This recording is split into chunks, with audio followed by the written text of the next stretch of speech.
Good evening sa inyo mga idol. Ngayon lang ulit nakapag-vlog o nakabukas ang inyong lingkod.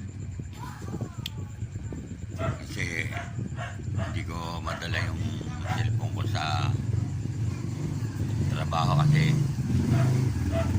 maulan. Yung ginagawa namin wala pang bubog. Pagdating naman sa bahay ligo, linis, pahinga, tulog na agad, pagod kaya ngayon lang nakabukas. Ayan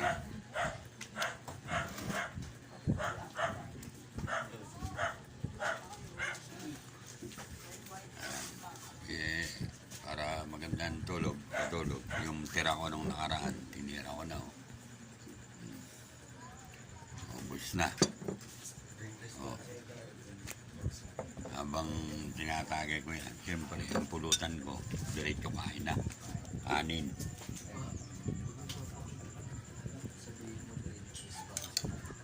Ha?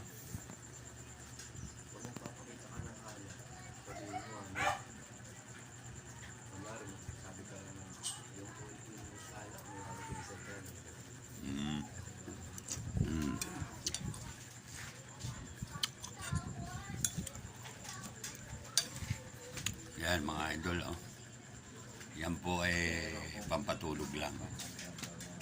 Hindi porkit nakikita nyo kung minsan umiinom o nagtatagay ay lasindero na.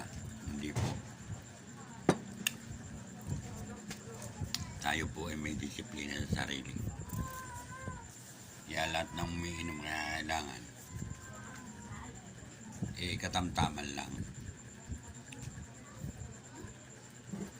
Pampagana lang ba sa pagkain o pampatulog lang, medyo hirap makatulog, yan pampatulog lang yan.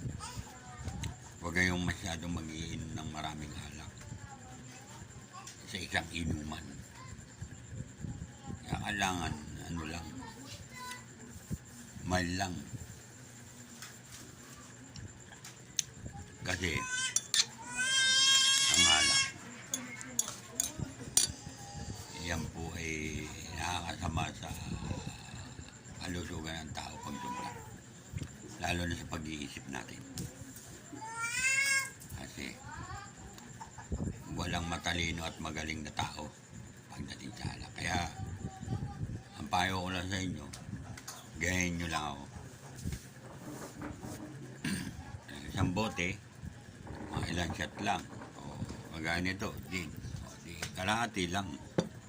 At sa matino ka pa, kumbaga tatalabang ka lang, makakatulog ka. Ganun lang yun. Okay. Salamat. Bye-bye.